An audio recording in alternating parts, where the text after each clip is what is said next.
You want to listen to a podcast? By who? Georgia GOP Congressman Doug Collins. How is it?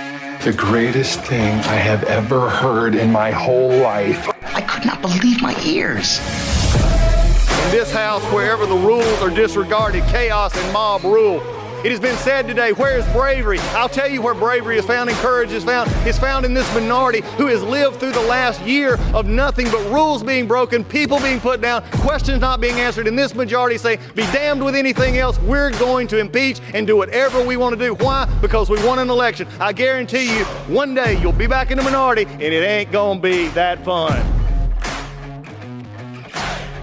Hey everybody, welcome back. It's Friday's Finest, and today we have an absolutely outstanding special. Yes, Michele Tafoya is here. She's going to be with us on Friday's Finest. We're going to talk politics for a while, then we'll bring in James and we'll have Friday's Finest because guess what? It is week 1, not week 0. Yes, Georgia Tech plays on week 0, and they did, beat the. I'm just determined that Tallahassee is now just a excuse factory. But they beat Georgia Tech last week, took out Florida State in Dublin. The last 2 times that Florida State has played a school from Georgia, the score is been like 83-20 or something. It's just unreal as they go. And this coming from a team that actually said to the ACC, we're suing to leave you because we're better than you. I think Georgia Tech delivered a message there. But it's week 1. Georgia Clemson this weekend. Games all over the place. Getting started, so there'll be some good stuff. We'll get to some of that later, just from a fun perspective of where folks are in their head space, and Michele brings great insight into just coaches and not just several players, but where they're at in these early games. But also we got politics. I mean, Vice Presidential candidate Walz is somebody that we've got to talk about more because he is seemingly more and more being leaned on by the Harris team because Vice President Harris can't seem to speak in coherent sentences outside of a teleprompter. A lot going on, but this is week. This is the time we live for. 2 more weeks. We got hunting season. Can it get any better? No, it can't. Friday's Finest coming up right after the break. You might have heard Mike Lindell and MyPillow no longer have the support of the box stores or the shopping channels as the way they used to. They've been part of the cancel culture, so they want to pass the savings directly on to you by having a $25 extravaganza. When Mike started MyPillow, it was just one product company. With the help of his dedicated employees, they now have hundreds of products. Some of you may not even know about that. So to get the word out, I want to invite my listeners to check out the $25 extravaganza. 2-pack multi-pillow use MyPillows are just $25. MyPillow sandals, $25. There's 6-pack of towel sets, $25. Brand new 4-pack dish towels. You guessed it, just $25. And for the first time ever, the MyPillows with all new Giza fabric, just $25. All orders over $75 will see free shipping too. This amazing offer won't last long, so go to mypillow.com and use the promo code Collins, that's COLLINS, or call 800-986-3994 today. That's promo code Collins. Hey, inflation's at a 40-year high. The stock market looks more uncertain than ever. The new central bank digital currency is on its way and could be the government's ultimate surveillance tool against Americans. It looks like the government is playing games with your savings and retirement. So what are you going to do to help protect yourself? Did you know that you can have physical gold and silver into your IRA or 401k with zero tax or penalties? Millions of Americans are doing this right now for protection, and you should think about it too. The company I trust and recommend is Preserve Gold. They will go all over your options and make sure the process of acquiring precious metals is simple and easy. So if you're looking to help protect your retirement with a trustworthy company, request your free investment guide from the experts at Preserve Gold. Preserve Gold is accredited by the Better Business Bureau, and they have hundreds of 5-star reviews, so you know that you're in good hands. Just text Collins, COLLINS, to 50505. As an exclusive offer for my listeners, they'll get up to $15,000 in free gold and silver with a qualifying purchase on a retirement account rollover. So don't wait. Text Collins to 50505 today and get your free gold and silver investment guide and take the first step. Again, text Collins to 50505 to get your free guide from the good people at Preserve Gold.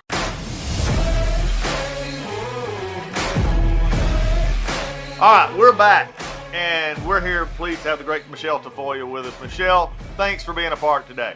I'm sorry, I'm not showing my face. I do that out of respect to you and your audience because I had shoulder replacement surgery a few days ago, and I am no I am not fit to be seen. Let's put it that way. Well, Michelle, if you looked at my social media, they would say I probably wouldn't be fit to be seen either. So, and I I have nothing disagree, wrong with it Douglas. today. So we're all good. Hey, Michelle, it's been a few months. We talked last time, and lots have changed. And I'm glad to get you on. Let's hit some political, because this is really an interesting time right now. First off, did it surprise you, like it did, I think I'm gonna say a lot of us, that Tim Walz made the cut to be the vice presidential running mate for Harris? I was expecting a bigger name, a more nationally recognized name. But now I think the reason they didn't go with Josh Shapiro, I mean, think we know the reasons they didn't go with Josh Shapiro. I think Mark Kelly from Arizona may have been a little too bland, but here comes this cheerleader in Tim Walz, and people know so little about him that they think we can just paint him to look like however we want him to look. But listen to Minnesotans. Listen to those of us who have lived under his reign, if you will. And I've been here in Minnesota, Doug, as you well know, for 30 years. I've seen Republican governors. I've seen Jesse the Body Ventura as an independent governor. I've known governors personally. And then there's this guy. And again, this is one of those cases where some people just use this aw shucks attitude and veneer to let people know he's harmless. He wouldn't hurt a fly. He's only got your best interests at heart. But then you see what they do, and he has actually lost votes between his first election and second one. Unfortunately, the Republican side, we did not have a good candidate, so we couldn't get Walz out of there. But this guy, you need to know more about what this guy is behind that. Oh, gee, look at me. I'm just a coach who didn't go to Yale. Yeah, the all shucks. Okay, I was in New York. We were doing some filming, and I know you've been talking about it as well. But the night of the convention, when he gets up there and hits J.D. Vance for not being from Yale, and the previous 3 or 4 speakers had all graduated from Yale. I mean, and the media said nothing about it. It's just, I mean, it's like they get a pass on everything. Everything. That moment stood out to me. It shocked me. It was like, what is he doing? First of all, why would you ever criticize someone for accomplishing the American dream, for coming out of the life that J.D. Vance had when he was a kid, which was pretty horrific, to working his way out and going to Yale? What the hell is wrong with that? And as you said, so many of those people on stage had gone to Yale. It was embarrassing. And no, of course they didn't call him out on it, because their whole focus, the media's entire agenda was JOY. Let's get out of this with joy, joy, joy, and not shine a light on anything that might counter that message. I thought his comment about that was actually reverse snobbery, if you will. Oh, he went to Yale. What in the hell? We're chipping away at meritocracy and the American dream. Yep. Well, and I say this, Michelle, not to be, funny, but it smacked at me, because coming from the South, coming from North Georgia, coming from the South, I've dealt with this my entire public life outside of Georgia. Okay, and when I remember one of my first jobs, I used to call. I worked in sales, and we had sales all over the country, and I would call places and say, "Oh, you talk funny," or "Can you say something for me?" And it was as if we like you, but you're a little slower than we are. And what got me about that comment, I mean, look on the stage, you had the Yale Harvard, Glee Club, basically. Exactly. I mean, that was there. But another thing on it, from a perspective, did it just shock you that you had Oprah Winfrey and also basically Michelle Obama the night before basically say you can't trust rich people, and here are 2 of the more wealthy people in this country? This was kind of that same hypocrisy, and it is amazing to me how these 2 women could get up there in their designer suits. We've all had them priced. We know multiple thousands of dollars spent on wardrobe for that night by these 2 women. We know about their wealth. We know about Oprah's place on Maui. We know about all their homes. We know about all their Netflix deals, their books. And yet they're going to tell us, what did Michelle Obama say? My parents said, be mindful of people who take more than their fair share. Yeah. Good God. And again, does the mainstream media hold them to account or shine a light on this? No. No. In fact, it was Jon Stewart actually who did the best job of shining a light. I don't know if people have been able to see that clip. You might want to look it up, because he absolutely railroaded them for these kinds of just ridiculous, hypocritical statements. Yeah, Stewart has done some of that. I got to know him a little bit in Congress when he was doing the 9/11 stuff, and he and I were on the same side. And because it was just crazy what we were doing and what was going on with that fund.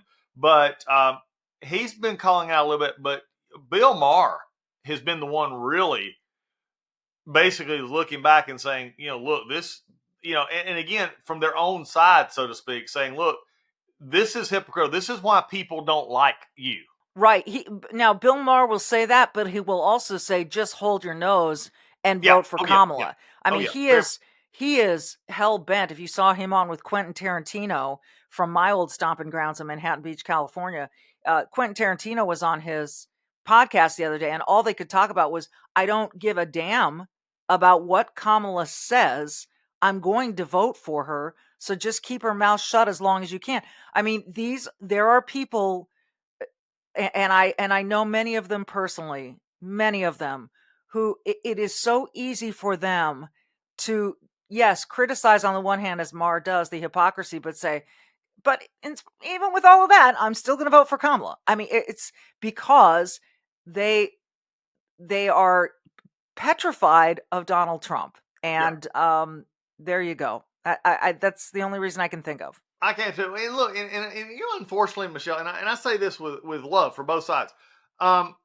We've got to fight to take our beliefs and hopefully mold our candidate. Help formulate candidates who feel very similar to we are, and to what we do. And it sort of happens on both sides. We just sort of get in this DNR mentality, and who gets left out in that is the country, right? Because we don't talk about some issues that should be talked about. But let's get back to Walz for a second. Okay. Like you said, you've been there 30 years. You've seen this in and out. We've got a lot of mutual friends up in your part of the world. But it amazes me that they're not digging into his record. It gets the sort of what I'll call drive-by treatment. Yeah. And so help the audience today understand what went on during the Floyd riots, what went on during the pandemic. Right. His gender issue. Oh my goodness. Transgender issue. Help us understand who the Tim Walz is that I knew in Congress, by the way. He was in the gym. And also, here's a funny. I never knew he wasn't a command sergeant major. That's what he used in the gym every day. I mean, whenever something came up, well, I'm an old command sergeant major. And so I didn't realize it until after the fact on this other stuff. So if people don't know, he's misrepresented his rank in the National Guard. Yeah. I thank him for his service, but if you are proud of your service and you did well in your service, don't embellish it. That's called stolen valor. And that was the first thing that people started calling out about Tim Walz. But I think there's so much more. And lots of people are trying to expose this. It's just that most of the mainstream media won't play along. So this is why I think independent citizenship journalism is just going to continue to gain momentum and gain attention. Tim Walz, you say that name to me, and here is what I think about. I think about my family sitting at home locked in under curfew during the George Floyd riots because no one would come keep the streets safe. And they had and I don't even live that close to where the fires were burning, but they had this huge curfew. As long as they could control us, they felt like they were safe. It was astonishing to me that we were sitting here watching these fires burning, watching these criminals loot and just break into these stores and steal. And the governor didn't say a word. So there was this huge void. And one of our local news anchors, Julie Nelson, who's on the NBC affiliate, at one point said, and I think it just kind of came out of her mouth, she didn't even plan on it. She said, "Where's the governor?" Because we had not heard from the governor. And I believe now, in retrospect, well, I even thought it then, he was too afraid to say this should be under control. He was afraid of being called a racist. He was afraid of being called a white supremacist. He was afraid of being called anything that, quote unquote, law and order would have painted him as. And in that environment, if you remember, and most people do, how heated the dialogue was in this country at that time, it was hot, man. Yep. So if you said, look, we got to keep these riots at bay, we got to, arrest people who deserve to be arrested, you were called names. You were somehow on the side of white supremacy. And I think Tim Walz just didn't want to do that. And so what did he do? He let the city burn. One quick story. I remember sitting at home, a neighbor of mine came across the street knocking on my door. Do you have a fire extinguisher? And I said, oh, I don't. She said, my friend's business is on fire downtown, or actually uptown is what we call it in this area. And she needs as many fire extinguishers as she can get. And I'm like, are you kidding me? This is how she has to get help, is by calling her neighbors in the suburbs to go send fire hydrants. It was or fire extinguishers rather. Yeah. It was extraordinary. But it was not mostly peaceful protest, folks, and we were at the center of it. And that was the first moment that it was like a slap on my face. This governor doesn't care, and he's not paying attention. Yep. And you see it, just manifest. One of the things I will say this, he voted in Congress very clearly with Pelosi and the left. I mean, it was, in his eyes, but he didn't come across as part of the squad. He never, I mean, like I said, I knew him in Congress. He was always sort of like I said, the get along, just sort of shuck and jive kind of guy, nothing outstanding by any means. But why the left-hand turn? Why all of a sudden when he became governor, and I guess maybe after the Floyd riots, maybe it's when it happened, this hard left turn toward I'm not sure it wasn't issue. there before. I'm thinking it was there, and it was just Okay. waiting in, laying in wait, if you Right. will. Let's remember, he may not be part of the squad, but this guy is cheering on the squad Very much so, every yes. step of the way. If you haven't seen the video, you might want to look this one up, where Tim Walz says, when I'm having a bad day, or when I'm on that 5th mile of my 5-mile jog and I'm exhausted, to cheer me up, to give me some pep, I think Ilhan Omar is in Congress. And that's just a mood booster. What? She is the most anti-American member of Congress, and he celebrates her. So you could say he's not part of the squad because he doesn't look like them and because he's male and whatever you want to say. He loves that squad. He is a guy who thinks Chinese communism is the way to go because they share everything. No one's treated different, except if you're a Muslim Uyghur, then you might wind up dead, but he doesn't pay attention to them. He is a full-on lefty, and he is a wolf in sheep's clothing, and he's managed to keep that sheep's clothing on, but I think it's slowly being pulled back. Michele, you've looked at it in Minnesota, a little, and I don't, and I'll just say this: I don't think Minnesota was in play before the pick or even after the pick. I think Minnesota would have been, it may have been closer, but I don't think truly was in play. And if you disagree with that, I'd love to hear. But it didn't bring anything to the table. What's concerned me, and this goes back not only to your sports journalism, but your journalism days and everything else, is we've had 5 weeks of nothing but media coverage of Harris remaking the same person that they thought shouldn't be on the ticket in May when they were promoting Newsom and Whitmer and everybody else, and now basically have turned around. And in all fairness, the polls have reflected that. I've got friends who are pollsters who, some that you see on news, most of them, the real polls are the ones that never get reported, okay? And because they're doing it for clients, they're doing it for reasons, and talking to people across the country who are doing the real polls, this race has tightened up. And it's almost as if this Trump derangement syndrome is, they found their mark. So now that they could give $500 million in less than a month was there because these liberals had lost faith in Joe Biden. And it just shows it. Are you hopeful that maybe now, and maybe the debate will do it, probably won't. I think she's looking for a stunt in the debate to call Trump out and to try and say, I won. But, I mean, where are we at with the time with the media working overtime to actually get this message out? Because voting starts literally, there'll be presidential votes cast less than 2 weeks from you and me talking right now. I know. And as you and I are sitting here talking, Kamala and Tim Walz are getting ready for their 2-on-1 interview with Dana Bash of CNN tonight. Yep. So the first interview that she will give as a presidential candidate will not be alone. This is the person who is supposed to be the leader of the free world, Yep. and she cannot give an interview by herself.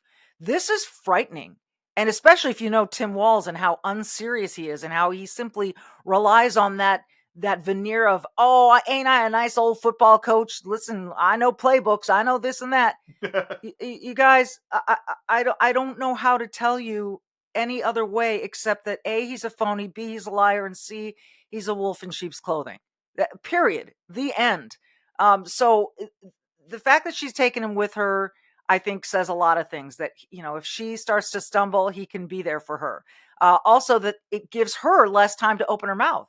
I mean, if you take a 20-minute interview with one person, you get 20 minutes. If you take an 20-minute interview with two people, you get 10 minutes each on average. So now we get less of her, and we will know less of her. And that is acceptable to anyone is laughable to me. So while you asked me if I'm hopeful, hope ain't a strategy, right? Right. So that is why I know some people think I've just been coming out on X and just posting my brains out. Yeah, I have, because I want people to know what I know about Tim Walz, and that you don't want him anywhere near this White House. His ties to China, his stolen valor, his lying about his DUI. And you could say, oh, these are little, or that's in the past. But what you won't let go in the past is anything about the opposition, anything about Trump. It is so hypocritical, it's ridiculous. So the hypocrisy aside, and we could say, oh, his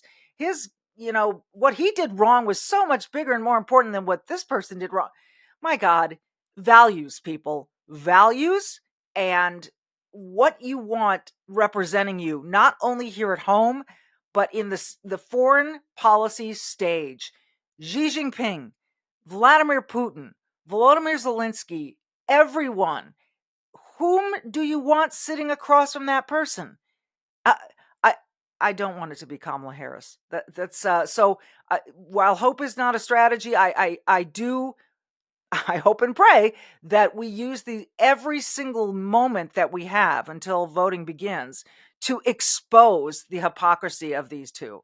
Yeah, I don't disagree with you at all, Michelle. And I think one of the things I've been really preaching, and I've been on the stump, I've been out traveling and going, speaking in a lot of places, and I will be all the month of September and into October, is I'm concerned. And I told a group this weekend, there was about 800, 900 people at a fish fry down here in Georgia, and it's been going on for years. And I told them, I said, I don't want to see you happy right now. I said, we'd be happy the day after election. I want you hungry. I want you out there believing we're behind. I want you out there getting every vote you can. And I want you to quit worrying about what the Democrats are doing and worry more about what you're doing or not doing. And I think that's the concern I have, is that we still have people who are out there believing, oh, this is easy because, No. Harris is not the brightest in the world and Walz is worse. Everybody will just vote for Trump. No, they don't. There are people out there who are not going to vote for Donald Trump. That is absolutely correct. And, given that you're in Georgia and you know the state of play so well down there, I have a question for you, and that is about your governor, Kemp, and the rapprochement, if you will, the sort of kiss and make up between him and the Trump campaign, and how valuable that is in the Peach State. It helps solve what I'll call the sensitive, the sensitive voters who are sort of repelled more by Trump's brashness and, his Twitter mean tweets, whatever you want to call it. I think it helps there, but it's also nothing new. The press have continued to give legs to this and, make the Kemp feud relevant, if call it a feud, however you want to call it, that's what they call it. Make it relevant by bringing it up. And then when the president brought it up, 3 weeks ago, 4 weeks ago now on that Saturday, it just made it relevant again. Yeah. And I'm glad to see that they've got it behind. I'm glad to see he's at, as we tape, he's actually doing a fundraiser in Atlanta. But he's always said he was going to vote for the ticket. He was going to be there. Now he's actually using Trump's name. And look, it does help if he would spend his money on get out the vote. That would be the key. Brian Kemp does not have necessarily this massive uprising of volunteers. What he does have, and especially in his second campaign, was a large trough of money to do what you need to do, and that is, pay volunteers, not paid volunteers, but paid workers, do the grassroots, do those things from a very much of a money perspective. And if that gets kicked in, that helps augment what's already being done down here. But look, Georgia's going to be close, and if Georgians sit at home because they think, oh, Donald Trump's going to win this going away, then we're going to wake up in the week before the election and it be down and not a way to catch up. That's why I'm saying we've got to keep working down here. And everywhere. I don't hang up the phone with friends and family without saying, okay, do you have a voting plan? Do you know when you're going to vote? Do you know where you're going to vote? Exactly. I mean, it's amazing. We have kind of two Americas going right now, Doug, and a very slim group of independents who are winnable. But I've had conversations with friends who can't believe that I could ever back the Republican Party. And I, in turn, can't believe that they would vote for this ticket that's representing the Democrat Party. And I said to one of them, it's very sad. We have two Americas right now. And the person said back to me, we have two Americas because of Trump. It's all about Trump. And I said, well, now, hang on just a minute here. And I'm trying to remain civil and I'm trying to back things up with actual argument. And I said, one person can't be responsible for everybody else's reactions to that one person. And we had the Biden-Harris administration come in telling us they were going to unify this country. And they've had 3.5 years to do it. And they've flat out failed because they continue to call people names who are unpersuaded by them. So there's been no effort to unify. It takes two to tango. And for those who say to me, oh my gosh, how can you possibly vote for a man who was responsible for January 6th? That's always going to be that crutch that gets used, January 6th. Whereas I could point out a bunch of, well, you guys had the Russian collusion hoax and you guys had this and that. But I'm sick of playing that game. So what I will say is this. I have had a child who needed life-saving surgery when she was 4 months old. She was on the table. If you had presented me with two surgeons, one who was an asshole, excuse my language, but had a phenomenal record of saving the lives of children in this condition, and the other who was super nice, had great bedside manner, but kind of had a 50-50 record, I'm going with the a-hole to save my daughter's life. Yep, I agree completely.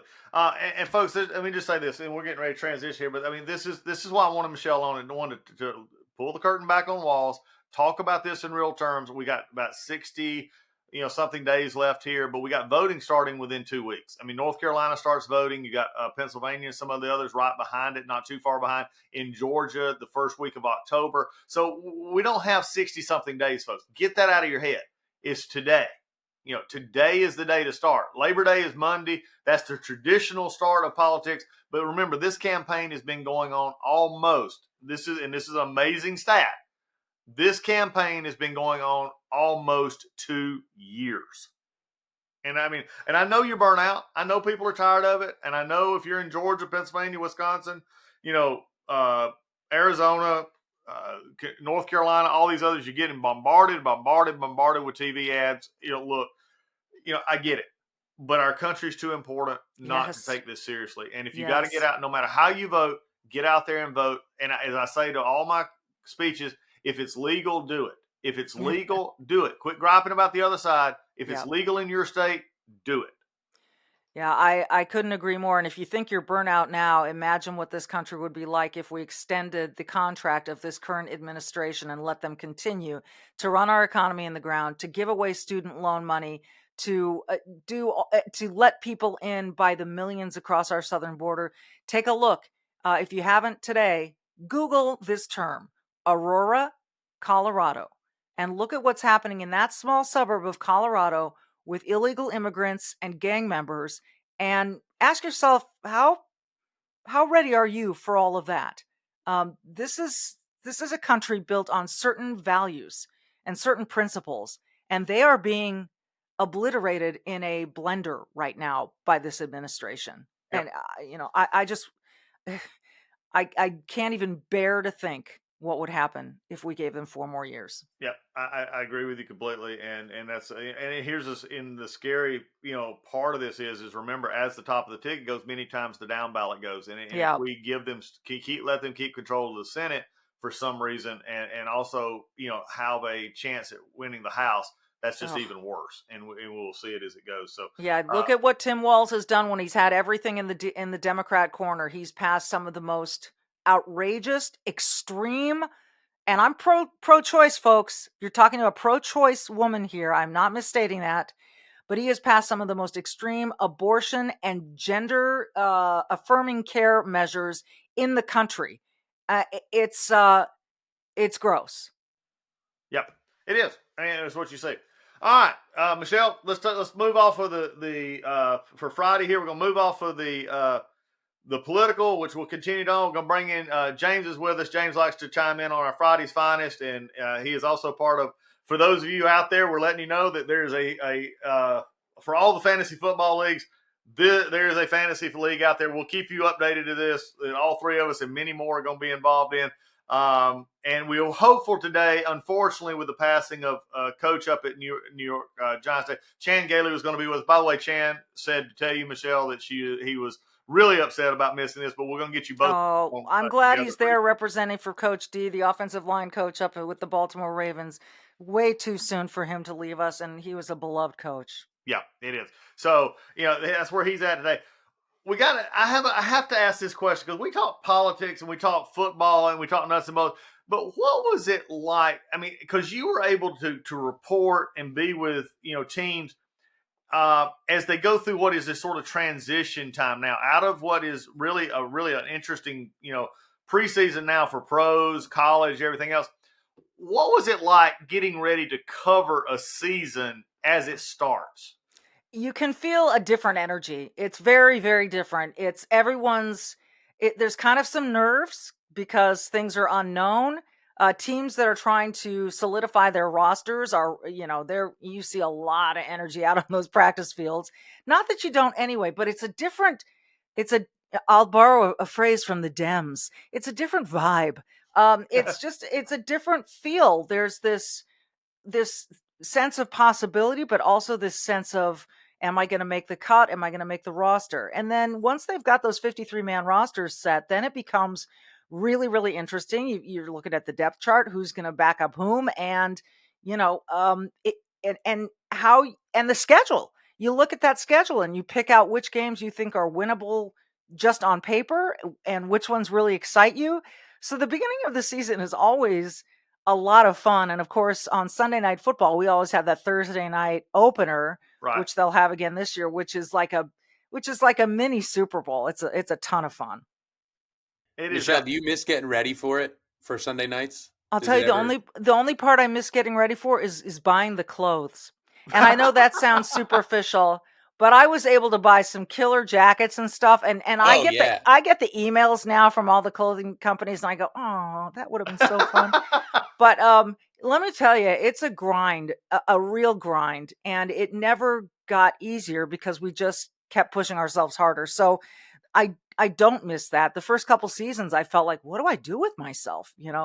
But now I'm getting used to it, and I like it. Yeah, like I said, speaking of that, as we talk about this, you talked about the getting it and who's going to make it, who's not going to make it. Have we changed in the preseason mindset now? There's a lot of teams just not playing their starters at all. Right. You have the holdouts on the contracts, and you see specialty players, wide receivers, and running backs in particular, and even defensive backs who sign in the last week or so, and then it's become almost a pattern that by the third or fourth week, there's a hamstring tweak, there's a pull, because they didn't have a preseason. They didn't have that conditioning up until they weren't in football shape. Either that, or you could also blame it on, maybe they stay fresher because they didn't have that wear and tear. It's hard to find the causation of all of those things. And it's easy to suggest that, well, they weren't up to speed. They didn't have enough conditioning. And so the early injuries are coming. I'm not convinced that we know that that's exactly the reason why, but I think where we've seen one of the biggest changes is some of these marquee players will just sit out, not go to camp because they know they don't have to. It's like someone's gonna want me, someone's gonna pick me up, and I can skip all of training camp, the preseason, and maybe I can even skip the first 3 or 4 games and then come in and play and save the team. I think we've seen, it's not like it's expanding rapidly, but we've seen more of that happening in the Jonathan NFL. Taylor last year. Exactly. Stuff like that. So, and if you can do it, why wouldn't you?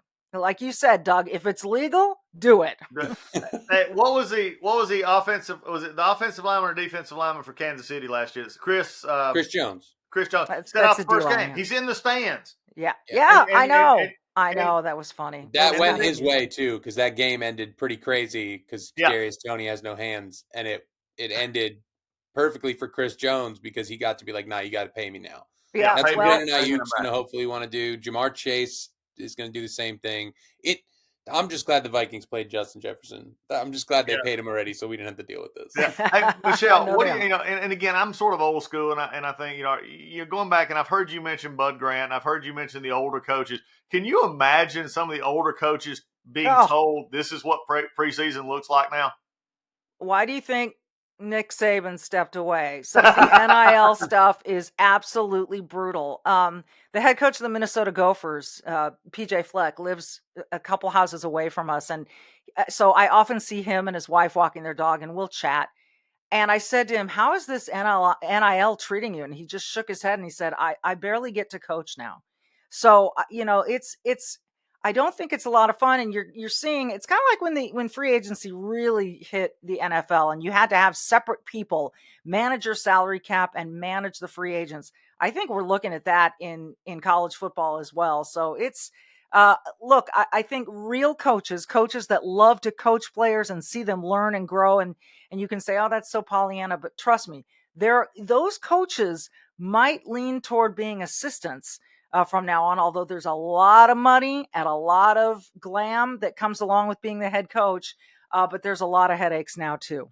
Yeah. Hey, do you think, and again, I think you may have seen my cup. For those on the line, you can see I got one of my Georgia. Oh, are you a fan here. of Georgia, Doug? Nobody had any idea on this. I didn't know that. Georgia, I honestly didn't know. You know Absolute that. Homer. You know that. I know James is picking himself up right now. But do you see coaches like Kirby Smart who have that mix of the Saban old school, but have sort of grasped the new school? Lane Kiffin, if I dare mention Lane Kiffin, is a similar kind of setup. You see these coaches that are coming along now, and I agree with you. And Saban all but said he got out after, what was it, right after the playoff game last year? Yeah. And some of his players were talking about money, and they were, it's like, no, we're not going to do this. Yeah. And him and Miss Terry said, I don't have to do this, anymore. Is that still the right mix? Or are we still seeing, maybe from your perspective, journalistic perspective, we're seeing there's still going to be another evolution of that head coach that Fleck and others you're talking about? I think we haven't even hit the most troublesome of waters yet when it comes to this NIL and all the stuff that goes along with it. Maybe in the Wall Street Journal you saw this week, but I had heard about this earlier. The Oklahoma State football team have these barcodes on their QR codes on their helmets. And if you see a play that you like and you go, damn, that kid's good, you pause your DVR or whatever, you go take a picture of that QR code. You can just give the kid $20, $50, $1,000, whatever you want to do. It's nuts. And as my husband, the financial planner, likes to say, capitalism is great until it eats its own and gets in its own way and becomes unmanageable. And we're starting to see a little bit of that. And it's, I'm sad to see it on the college football level. I really am. Yeah, it's going to be interesting. They just put a poor system in place. They didn't prepare for it. They just said, okay, kids can get paid now. Now I think they should get paid personally. I do. I don't think many people disagree with you on that. I don't, but go ahead, please. Well, no, I'm just saying, like, it's insane that they were like, okay, you guys can get paid now, and had nothing in place to take care of this. Nothing. Michelle, you're 18. You're making poor. If we all took our 18-year-old selves, we know we made poor decisions. If somebody handed me that much money and said I can do what I want, I would just take it. I wouldn't think about it. You don't make smart financial decisions. And a lot of these kids grew up maybe like I did, where it wasn't, our parents weren't super rich or had all Right. this stuff, so you take whatever you can. Yeah. But you have nothing in place to help these kids? Like, when the NBA, they have, like, when you get into the league, they teach you how to speak and they teach you how to handle your money now. That doesn't exist in college football at all. Well, and by the way, those rookie seminars in the NFL and NBA, I'm not sure how well they actually work in practice. Yes, you can fair. say all you want to a 21-year-old multimillionaire, but he's going to do what he wants. Yeah. But yeah, I could go back to, we don't have financial literacy in schools anymore. And I sent this. Go ahead, Michelle. I sent this out last night. Michelle, you talking about NIL? The lowest. I mean, there's a rookie quarterback at Dylan Raiola at Nebraska. His NIL deal is $998K. I mean, okay, come on. He's a rookie. I mean, he's a freshman. He was at Buford High School down here, just about 30 miles south of me. Did not play all that well last year, and now he's up there. And that's within the top 15. Dylan Gabriel out at Oregon, who's been at several schools, they're 1.2. Jackson Dart, 1.3. Evan Stewart, a wideout, 1.3. And it goes up. Carson Beck, 1.4 possible. But it goes all the way up to Shadur Sanders, who's at 4.5 million. And he just signed with Nike again. And he just signed another. He just signed with Nike. Well, that just shows you how much money there is. That there is a lot of money for it. And then, but I'm sorry. Then people go, oh, we should be giving money to this and to that. Well, instead of yelling at quote unquote rich people, why don't you yell at people who pay college football players gruesome amounts of money? But they won't. Look, I am as capitalist as they come, but when you do it without any kind of forward thinking, forward vision, any kind of safety nets, without, these kids need to understand what they're getting into and how to save. And I think one of the nice things I'm seeing about my own kids right now is, from the very beginning, they'd be 5 years old, they'd get $5 in the mail for their birthdays. And we'd say, okay, you can spend one of that, you have to save two of it, and you have to give away two. We've done that for their whole lives. So now, cut to son graduates high school, gets this boatload of money sent to him, but he's afraid to spend any of it. And I'm happy about that, because he knows it's finite, and he knows that there are going to be other needs that come along. Yeah, it is. A couple of quick questions to sort of finish out here. One, this one just came to me as we were talking about this. Does this show absolutely the need to get in the quote NCAA out of college football? And because they completely just wet the bed on this one. I mean, they did. I'm just not sure who then. What do you put in place to make sure that will there ever be a level playing field again? And if not, are we okay with that? Are we okay with that? And if we're okay with that, then let the chips fall where they may. But if this is going to ruin college football, which many people could see a path toward ruination, we might want to think.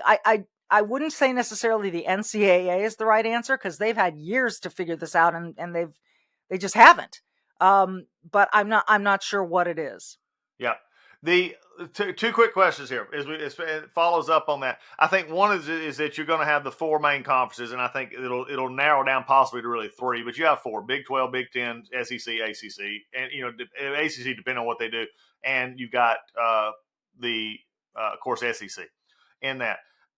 But yeah, it's gotten out of hand now. I've listened to Rick Neuheisel talk about this a lot, and even now he's saying, look, there's just no they can do every other sport, but this one is just, because it's become it's a conglomerate. Right. Yeah, it is. No, I is it he who has talked about, let's just have lift college football up on its own different plane here. Yeah. Not that they're better or worse, just on a different plane. And let's not necessarily have the same conferences there as you have in tennis and swimming and lacrosse. Let the old conferences stay in place, because flying kids from USC all across the country to play a field hockey game seems really stupid to me and really counterproductive. So it seems to me like maybe basketball, maybe football are the two that you say we've got exceptions here, but the rest, let them play in their conferences. Yeah. As a California girl, as a USC, you just hit on this. coming out from your part of the world.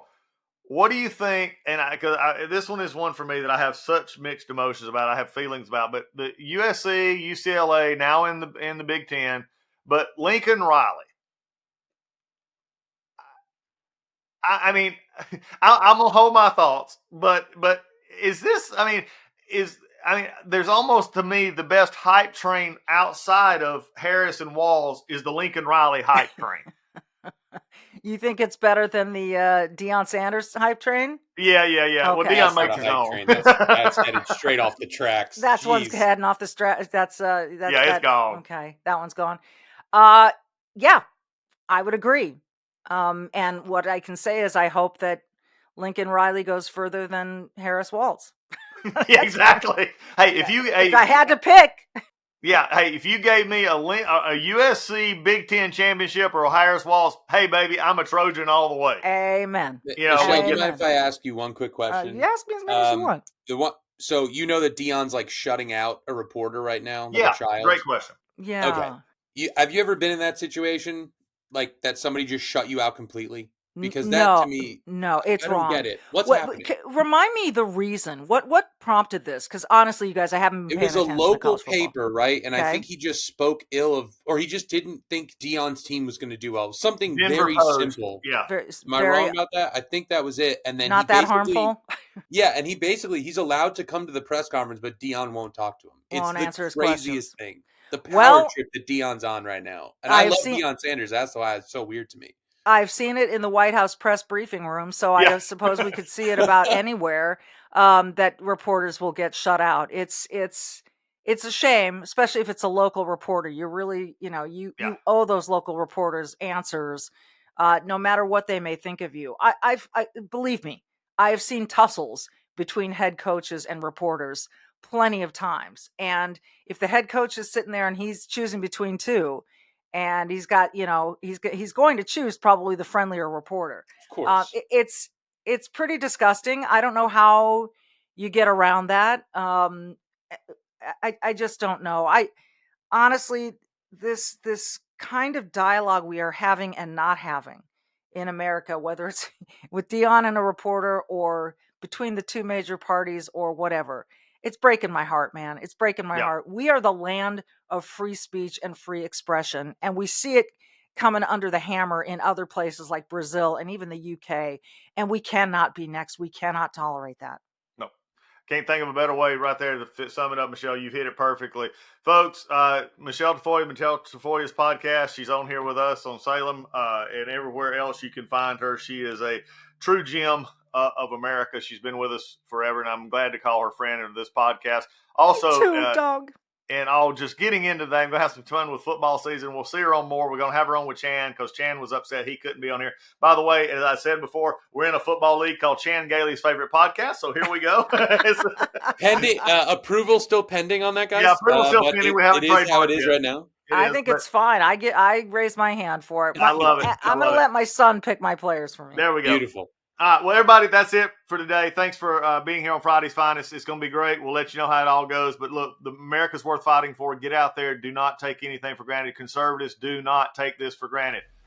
You can't, and because the liberals do not. They go out and earn and fight and bring votes every round of the table. You got to do the same thing. We'll be back again next week. God bless you, and we'll see you next time on the Doug Collins Podcast.